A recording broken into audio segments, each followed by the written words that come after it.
पन्नगे च सुरेन्द्रे च कौशिके पाद संस्पृशि निर्विशेष मनस्काय श्री वीरस्वामिने नमः।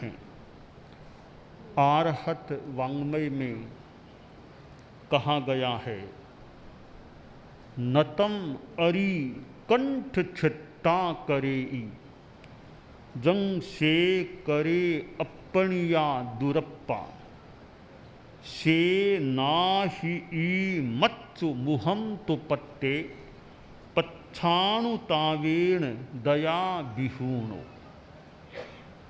शास्त्र में कहा गया है, शत्रु क्या नुकसान कर सकता है और ज़्यादा भयंकर शत्रु कौन होता है। हमारी दुनिया में मित्र भी बनाए जाते हैं तो कई शत्रु भी बन जाते हैं। व्यवहार है, मित्र मंडली होती है और किसी किसी के साथ शत्रुता भी हो सकती है। शास्त्रकार ने कहा कि सबसे बड़ी शत्रु कोई है, वह है हमारी आत्मा। आत्मा भी कौन सी? दुरात्मा। आत्मा के 4 प्रकार हो जाते हैं, परमात्मा, महात्मा, सदात्मा, दुरात्मा। परमात्मा तो जो परम अवस्था को प्राप्त आत्माएं हैं, सिद्ध भगवान हैं, अनंत सिद्ध मोक्ष में विराजमान हैं, वे परमात्मा हैं। वे तो एक तरह से हमारी इस दुनिया से अलग हैं। आत्मा का दूसरा प्रकार है महात्मा। महात्मा जो साधु हैं वे महात्मा हैं। संस्कृत के एक श्लोक में कहा गया, महात्मा कौन होता है? मनस्येकम वचस्येकम वपुष्येकम महात्मना। जिसके मन में, वचन में और प्रवृत्ति में, कायिक चेष्टा में एक रूपता होती है, यानी सरलता होती है, वह महात्मा होता है। तो साधु पुरुष को सरल होना चाहिए और साधु तो अहिंसा का पुजारी, तन कर मन कर वचन कर, देतन काहू दुख, तुलसी पातक झड़त है, देखत बाको मुख। कि जो पुरुष तन से, मन से और वचन से किसी को दुख नहीं देते, ऐसी अहिंसा मूर्ति आत्माओं के, पुरुषों के दर्शन करने से भी दर्शनकर्ता के पाप झड़ते हैं। तो साधु सरल भी होना चाहिए, अहिंसा का पुजारी होना चाहिए। मैं भूल न करूं, एक बार परम पूज्य आचार्य तुलसी विराजमान थे, कोई कार्यक्रम कुछ हो रहा था, तो उस समय आचार्य श्री महाप्रज्ञ जी मुनि अवस्था में रहे होंगे, मुनि श्री नथमल जी स्वामी तमकोर। तो मुनि श्री नथमल जी स्वामी या महाप्रज्ञ जी भाषण दे रहे थे, आचार्य श्री विराजे हुए थे। तो भाषण देते देते महाप्रज्ञ जी प्रवर ने कहा कि आचार्य तुलसी भोले आदमी है, आचार्य तुलसी भोले आदमी है। फिर कहा साधना ने जो भी फरमाया होगा कि भोले हैं, फिर कहा कि साधु को भोला होना चाहिए, साधु को भोला ही होना चाहिए। तो साधु को भोला मतलब भद्र, रिजु, सरल होना चाहिए। दाव पेंच, मन में कुछ, बाहर कुछ, करना कुछ, करना कुछ, इन चीज़ों में साधु को नहीं जाना चाहिए। साधु को तो सरल होना चाहिए। तो महात्मा वह होता है जो सरल है, कथने करने में विसंगति नहीं है, कि कह दिया कुछ किया ही नहीं, छल कपट कर लिया, बात को छिपा लिया। ऐसा साधु को नहीं करना चाहिए। साधु को अवांछनीय होशियारी नहीं छांटनी चाहिए, सरल रहना चाहिए। तो महात्मा जो सरल है, त्यागी है, संत पुरुष है, वो महात्मा है। आत्मा का तीसरा प्रकार है सदात्मा, कि गृहवासी लोग हैं, सन्यासी तो नहीं बन सकते हैं, साधु नहीं बन सकते, गृहस्थ जीवन में हैं, तो वे सदात्मा बने।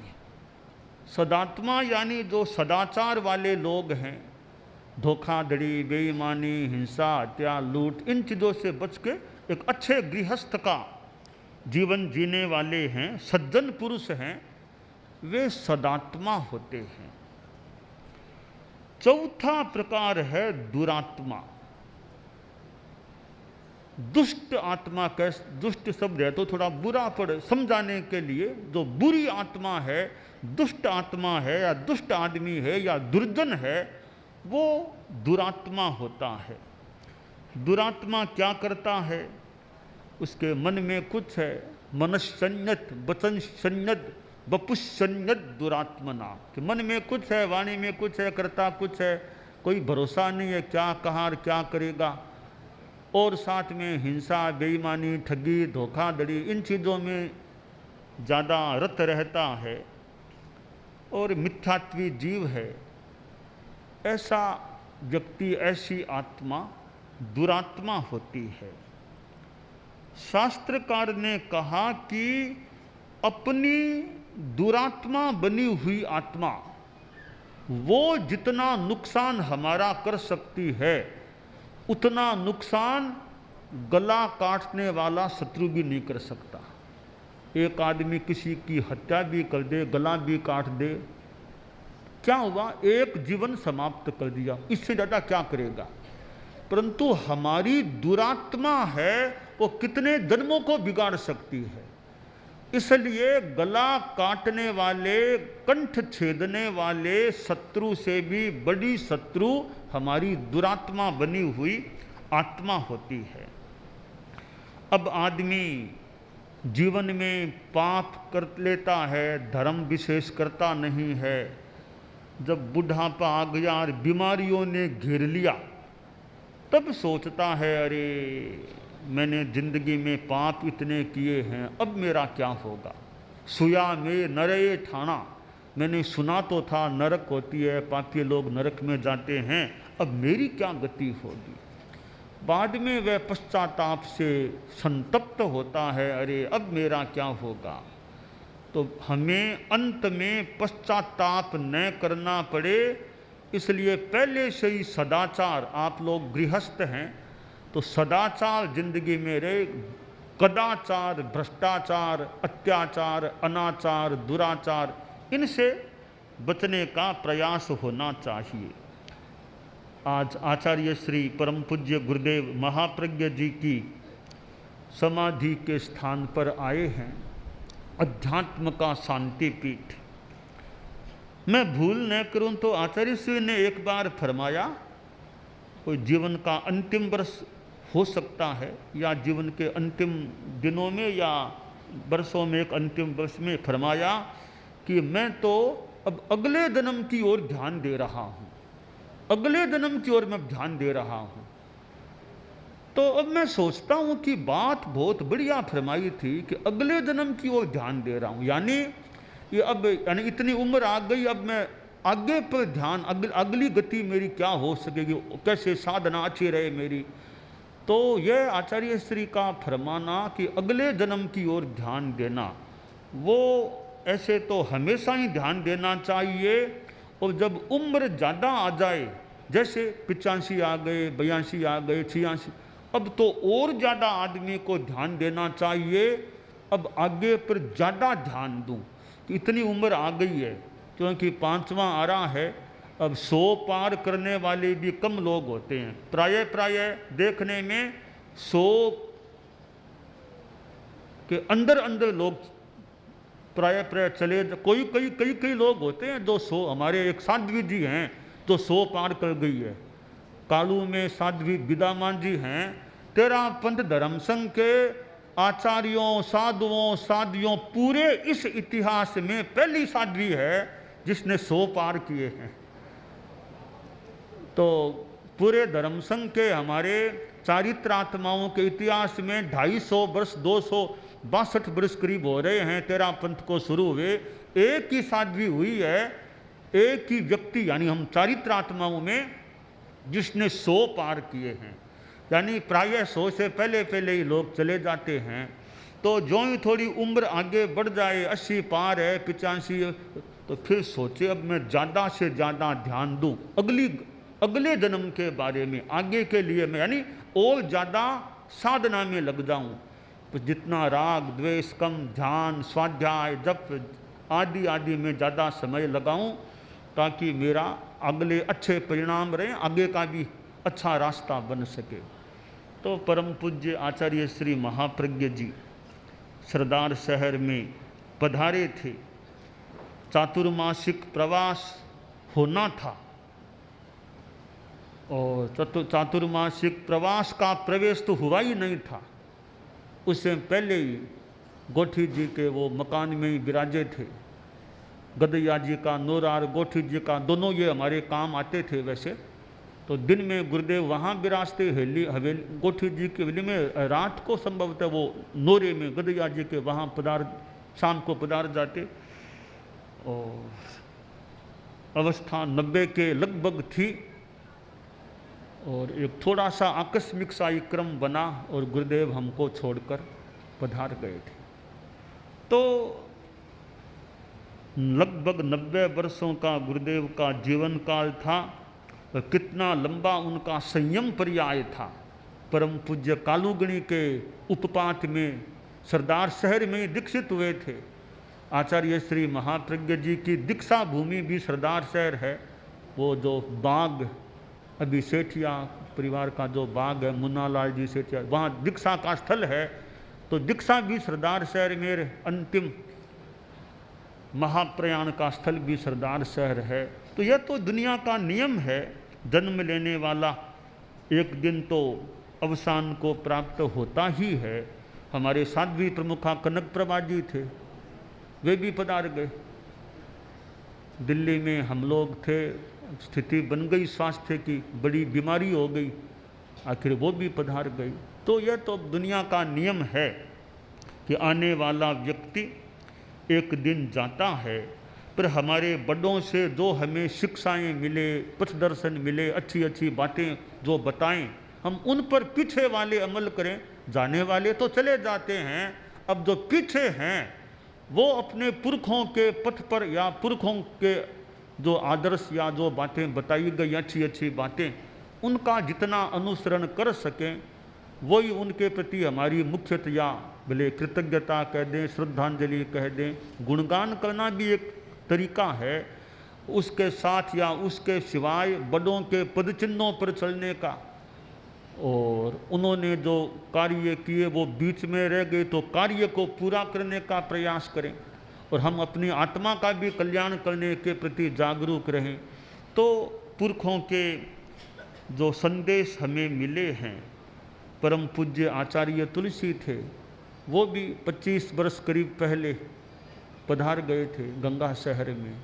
तो यूँ बडेरे पुरखे आखिर जाते हैं, तो जाने के बाद उत्तरवर्ती लोग हैं, पीछे हैं, अनुयायी हैं, वे उनके उपदेशों संदेशों पर जितना उचित हो या संभव हो ध्यान देकर उनको चरितार्थ करने का प्रयास करें। तो यह जो समाधि स्थल का स्थान है और महासभा के द्वारा यह एक अधिकृत यानी उस महासभा के अंतर्गत यह स्थान बना हुआ है, समाधि स्थल है, रहने का भी स्थान है और भी अच्छा प्रवचन का भी अच्छा स्थल बना हुआ है। तो नाम शांति पीठ है।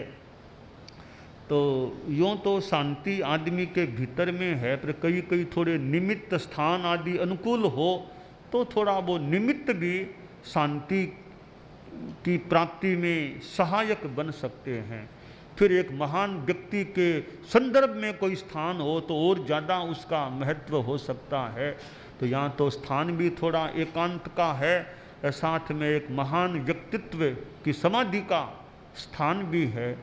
तो आज हम यहाँ सरदार शहर में आए, या सरदार शहर के परिपार्श्व जो भी यहाँ आए हैं समाधि स्थल का स्थान, और परम पूज्य गुरुदेव के जो संदेश उपदेश हैं, उनकी जो विशेषताएं हैं, उनको जितना हम जीवन में ला सकें, अमल कर सकें, उतार सकें, वो प्रयास करें। और हमारे धर्म संघ को एक महान व्यक्तित्व प्राप्त हुए, और हमारे धर्म संघ को जिन्होंने साया दिया, नेतृत्व दिया, पथ दर्शन दिया, संरक्षण दिया, कितनों को पढ़ाया, कितनों को दीक्षित किया, कितनों को तैयार किया, कितने कितने लोगों को प्रेक्षा ध्यान कराया, कितनों को समस्या समाधान देने का प्रयास किया होगा।